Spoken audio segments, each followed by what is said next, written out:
That's cool. Bang, bang. What's going on, guys? We got the DFS dads here, Price and Dustin. We're going to be breaking down week 4 of the NFL season. Can't believe it's already week 4, just flying by. And as everybody knows, we want the NFL season to go as slow as possible because the rest of the year kind of sucks. All joking aside, though, Price, you got any insight this week? Anything you're really looking at, or any hunches you're going on? Gonna watch my Texans upset the Bills on Sunday. Davis Mills with his giraffe neck, gonna throw 3 touchdowns. I'm just kidding. They're so awful. They might score 8 points. Yeah, I mean that's the crappy thing is they were actually pretty good offense with Tyrod, the mobility, and then obviously he was throwing the ball well, but with that quarterback, they're just. But there's a couple of good games. The Panthers and your Cowboys are going to be a good game. The Chiefs and Eagles should be high scoring for fantasy purposes. Same with the Cardinals and Rams, and I think the Seahawks and Niners will be a good game too. Yeah, I agree. All right, let's bust it in and start from the top with the QBs here. We'll go 7,000 and up to start with. Give me your favorite play and your least favorite play.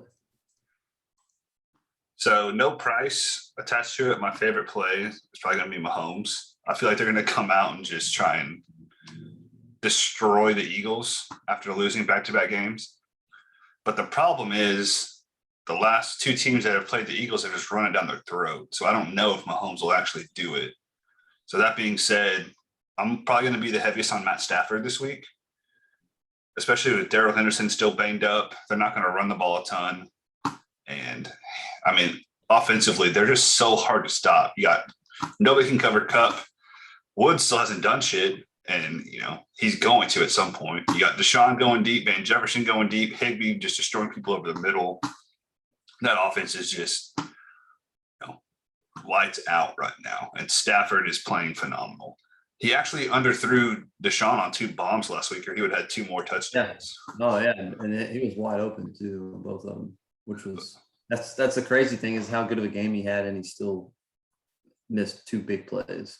And if Houston was worth a shit, Josh Allen would probably be the best point per dollar play this week because they're going to score a bunch on Houston, but I don't think Houston can keep it close. Yeah, they flipped that offense around the first 2 weeks, obviously. Not as potent as they were last year, and then boom, it's like they threw it 500 times, and Josh Allen was going crazy.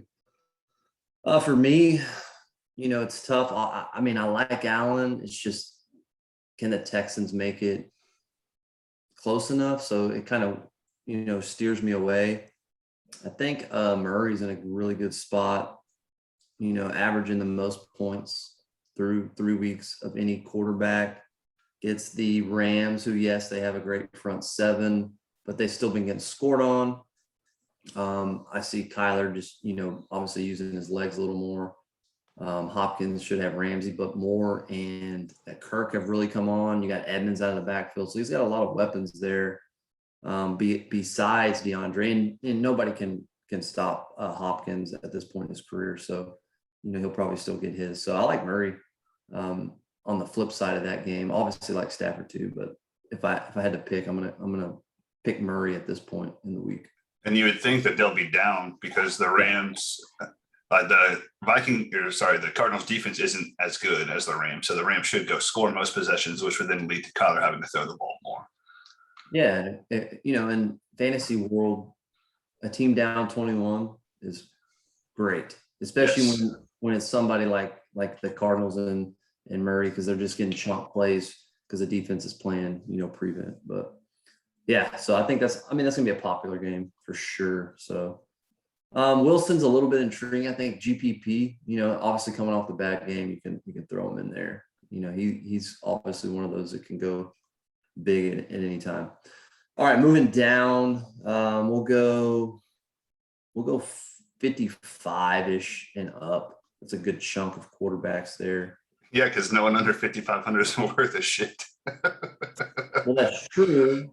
Well, I mean, you got Jared Goff there, who's I used his ass last week. I'm good. So the quarterback's worth of shit, 5,500 and up. Who do you like in that range? I think Hurts is going to be the most popular. He's 6,900. He hasn't played well the last 2 weeks, and he's still averaging 25 fantasy points a game. You would think the Chiefs are going to light it up on them. So in theory, he'll be down, having to move the ball down the field. It's just a matter of, I don't understand their game plan against Dallas. Like, it was god awful, but Hurts still hit like 26 points. Well, and that kind of leads back to what I just finished saying is they were down, 20 plus points, and he was just getting the easy chunk yardage and racked up 300 yards and finished pretty decent. But it was more because they were down so much. I think Rodgers is probably a decent play. Pittsburgh's defense is banged up. No one can cover Devontae. And if you double Devontae, he's going to pick you apart with Tanya and MBS, Lazard, check down the Jones. You can't even helmet to helmet knock him out to keep him off the I know. field. But I don't really like any of the other people here. I was talking to you about maybe using Matt Ryan or Taylor Heineke and stacking that game. Matt Ryan's is 5,400, super cheap. He's been pretty shitty. But you would think at some point he's going to turn around his play. He has Pitts, who's a fucking monster tight end who no one can really match up with. He has Calvin Ridley. You got Cordell Patterson and Mike Davis out of the backfield. I think it's a good spot because Washington's defense has given up. Like, they're so inefficient. They give up so many points. And it's not like Atlanta's defense is any good either. So that should be a high-scoring game. It's just a matter of two mediocre offenses putting it together against a shit defense. Yeah, I agree there. A guy that intrigues me a little bit is Kirk sitting there. I mean, he just played really well this year. Cleveland can score. Minnesota's defense is porous. So I just think there's a lot of weapons in that game for both sides that, might be overlooked a little bit. And, getting Cousins, who's scoring 26.1, that Thielen, Jefferson. The other guy, I forget his name. Yeah. That guy. KJ Osborne, Tyler Conklin. Obviously, Cook out of the backfield was a great receiving running back. So, I think Cousins worth a GPP, look. Everybody else kind of, Daniel Jones, tough matchup. Uses legs well, but I don't really like you said, I'm not in love with any of these other guys. I think top end Jalen Hurts for me, and then Cousins might be worth a look. Other than that, maybe Jimmy G, down there. Just maybe. They have big play potential. Problem is they sub him out a lot too. I know, yeah. But they seem to stick with them for the most part, besides some gimmicky type stuff. IU came to play. He's got Kittle. They got a lot of weapons. So, just back of my head. All right. Anybody else you're going to touch? Anybody? No. Yeah, me either. You don't want Zach Wilson, Tennessee? No. He's going to throw picks to the shitty defense that they're playing. That's what he does. This is true. All right, let's move over to RBs. We'll go kind of quick here. We'll go 7K and up. Got a lot of injuries, questionable tags. Obviously, CMC's out. What's your gut telling you here? Depending on ownership, Kamara might be the best play in this range. I think Henry's is going to do what Henry does, but Kamara's due for a big game. He finally caught a touchdown last week. The Giants are god-awful against the run. You would think that would translate to him having a big week. So whoever's the lower owned out of them two, I'd probably look at. It's just kind of hard to fit Henry. I know Kamara's only 400 less, but. You know who I'm on this one? Early? Mr. Chubb, who scorned you last week. But got his most touches of any week. Minnesota, not great against the run. like I said earlier, I think be a little higher scoring than people think. And I think it's a good price point for Chubb to have a big game. You know, he's getting the chunk yardage for the most part, obviously not as much. Last week, because he only averaged, I think, like close to 4. But if he can get 22 totes on the ground and then, 2 or 3 targets in the air, I like the upside there. Yeah, I agree. Even though I know he just kind of scorned you last week. So it is what it is. He didn't do me as dirty as Marquise Brown did. All right. Obviously what you said about the top is true, and none of these guys are a bad play pretty much any week. I'm not a big Aaron Jones fan fantasy wise, because he just has those weeks where he just disappears. But all right, moving down. Intriguing one is Naji Harris, right? Week 1, doesn't do jack crap. Has a decent week 2, and then gets like 900 targets last week. What do you think? I think their offense is complete garbage. Yeah. But he's going to get 8 catches. And I think Green Bay's going to beat the shit out of him, so he might get some checkdowns. But, I mean, their offensive line's garbage. Big Ben's hurt. Deontay Johnson's hurt. So he's kind of it. And Juju's hurt, too. He popped up. He missed practice today. So, I mean, Najee a good play, even though he's not efficient at all. Yeah. But you don't need him to be. You get 40, 50 yards. You get, he's averaging, like 7 catches a game? Yeah, I mean, he got 19 targets last. I mean, that's if Deontay Johnson's back, he's not getting 19 targets. Yeah, I agree. Deontay's going to get 19 targets, and Najee's going to get like 8. Because Ben loves Deontay. That's how it works. Yeah. But talked about it. Deontay is the poor man's Antonio Brown. That's kind of how Big Ben plays him. The Pittsburgh plays him. So I think he's a good play. Got to monitor Jonathan Taylor because he's in a good spot, but he popped up on the injury report. I would think to click Miles Sanders, but he got 2 fucking carries last week. Yeah. So I don't really understand that. I think Swift is a good play. I know Chicago has a good run defense, but he's another guy who's going to get 7 targets a game at least, because Goff checks down all the time. So you get 50 yards rushing from him and 6 catches for 50 yards. You got 16 points right there. If you score 0 over 20, you more than hits value. I think that's a very good play. I know Chubb is going against your boys, but I don't think Royce Freeman's going to get much run in. If you get 80% of what the McCaffrey role is, you would imagine he's going to do well.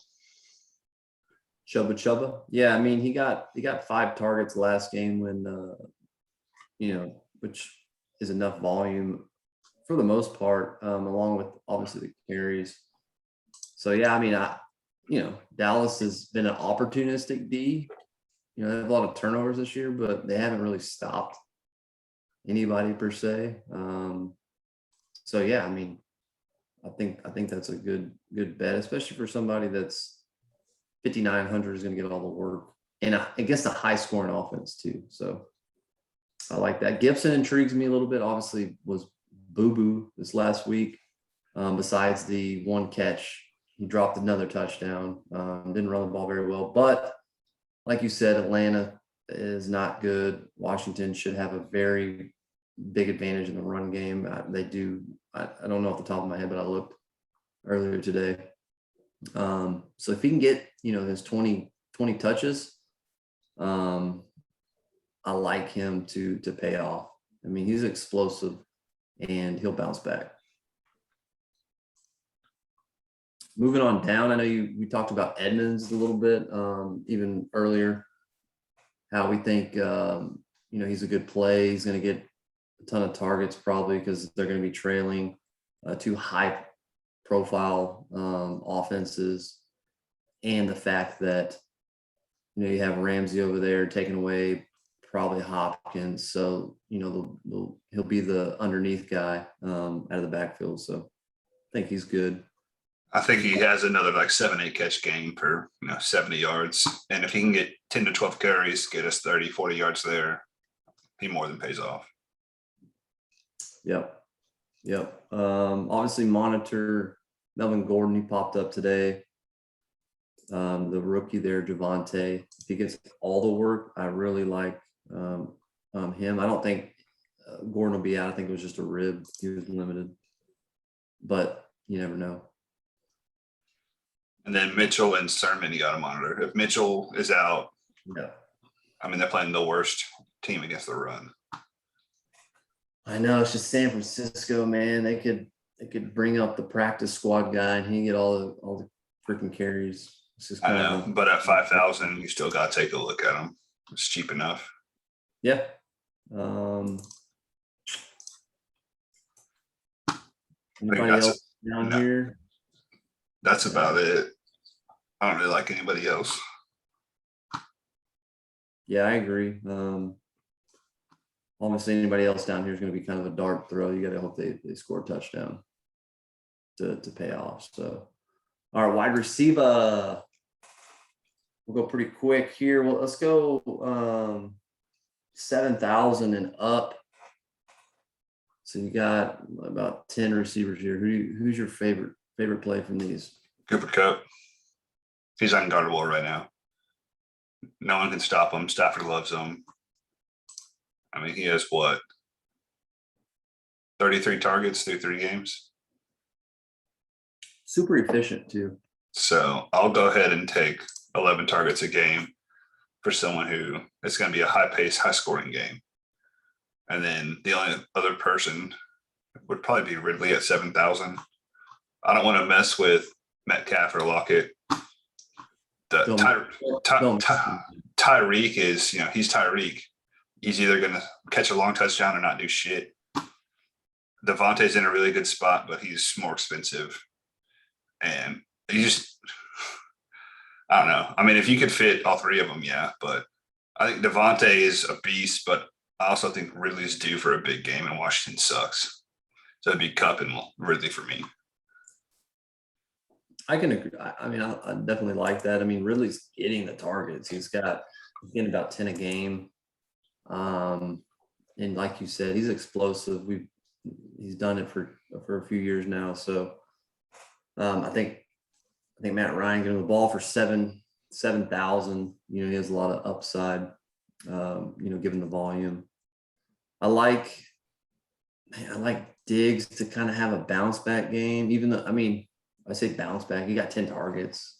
They throw the ball so damn much that it's hard not to like them. I mean, you look at last week, Diggs had 10 targets. I think Beasley had 9 catches. Yeah, he's like 13 targets, and I think Sanders had like 8 or 9. Yeah. So, I mean, in their offense, all those guys can catch a lot of passes. So I just maybe think Diggs for a GPP to, have a bounce back, kind of force feed him the ball. But like you said, Adams and Kupp to me are the de facto easy ones because of their quarterback receiver relationship. So, Yep. All right, I'll start us out the 6,000 and up range. Kind of a hard range here. I like DJ Moore against my Cowboys. The dude's having a great year. Darnold loves him, throws him the ball a lot. He does get occasional rushing attempts.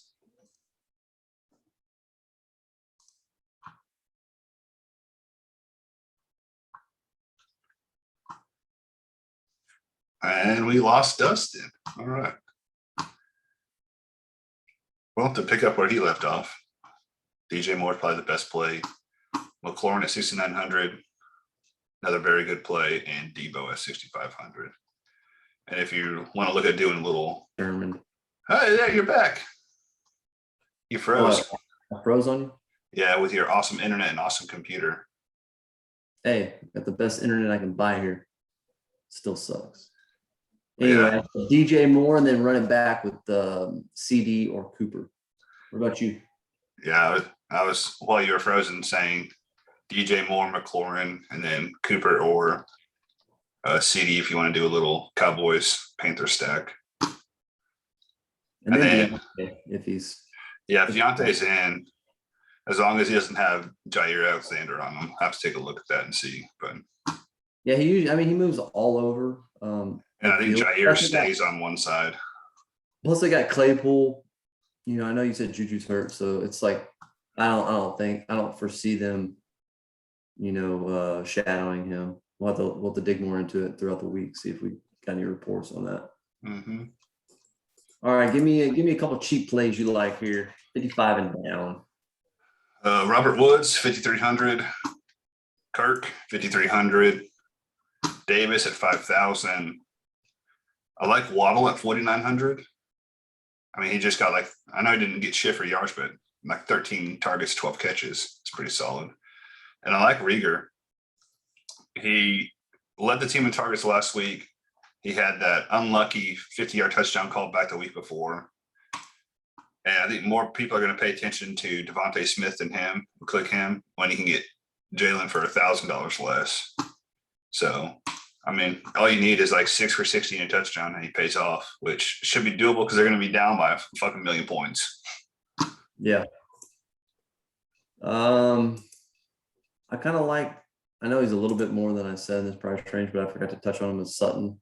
I think he has a good matchup. Baltimore's secondary is not that great. Had five catches, 5 targets last week, but they were playing the Jets, and the Jets were terrible again. So a little more competitive play from behind, probably with Lamar in that offense. And I like Brown on the flip side of that too. I know he kind of didn't do a ton last week, but yeah, because he dropped 3 fucking touchdowns. That would have been 160 yards. Yeah, and does I'm not bitter. I'm not bitter about it. It only cost me $20,000 fucking dollars. I know, but it's I mean, he's the only receiver there that really gets volume besides. I know, and Lamar's actually fucking throwing the ball too. He leads the league in yards per completion. He's on track for 4,500 yards passing, which he's never come close to. Yeah, so I just think the price point versus the upside for him. Obviously, I think Woods is due. He's gonna pop off sooner or later, and then, like you said, Kirk. I mean, that's just those are 2 easy plays right there. I think in a high scoring game. If Woods keeps this up, he's gonna be Rory. He's due. He's due. I mean, yeah, he's got 9 targets, 6 targets, and 4 carries on the year. So not quite the volume we want, but it's not like he's hurt or anything like that. New quarterback, and I'll have to rely on him sooner or later. All right, tight ends. Are you gonna pay up for Kelsey? I mean, Kittle to me is a little more risky. Kelsey, because there's a $2,200 difference between Kelsey and Kittle. Yeah, I see that. I mean, Kelsey's so steady, man, and Philly sucks. Obviously, the Cowboys tight ends rip them apart.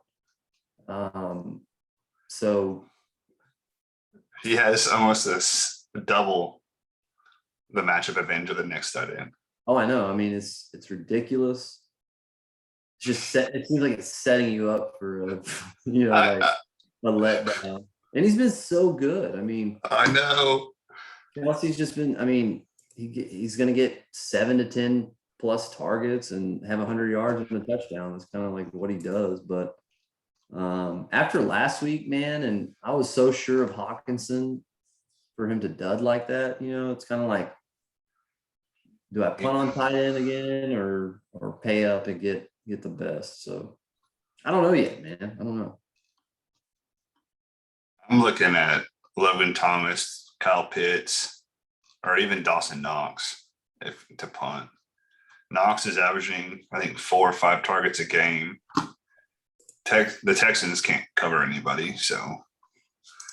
And then you got the enigma of Mike Gesicki, who he's only good if Tua is not playing. So yeah, I know Tua is out, but 0, and then he had 12 targets last week. I know. I don't know, man. I think he's a big athletic guy. I mean, he should but it's like you said, he kind of popped off. So in theory, Kyle Pitts has the shitty ass John Bostic covering him, who cannot cover anybody. Now Pitts has underperformed, but he's still, I think, 8th in targets and tight ends for the year. He got a 14% target share. It should be a higher scoring game. Well, he just didn't get the ball thrown to him last week. I mean, you can't fault him necessarily for that. Yeah, he only had like 4 fucking targets. Yeah, 3. But I think Pitts is a really good play this week if you don't want to pay up for Kelsey. Obviously, Kelsey's the best play on FanDuel. You just plug Kelsey in because you can afford to make lineups with their pricing is so different. Yeah. You can afford it. But DraftKings, it's a very hard decision. But if you're not going to play him, I think you just kick it down to Pitts, Thomas, or punt and not fuck with anybody else. All right. I dig it. All right. Any defenses you want to throw out there? We're going to hold on to our – I mean, guys, if you haven't followed us at this point, by the way, go check us out, dfsdads.com, Facebook and Twitter, the DFS Dads. But we are known for the cheap defense that eats. And last week, Price came in. He was all in on the Bengals. We trusted him, and they got us 12 points, and we're near the They bottom. should have had 20, but they dropped a fucking pick 6 on the 15-yard line with nobody in front of them.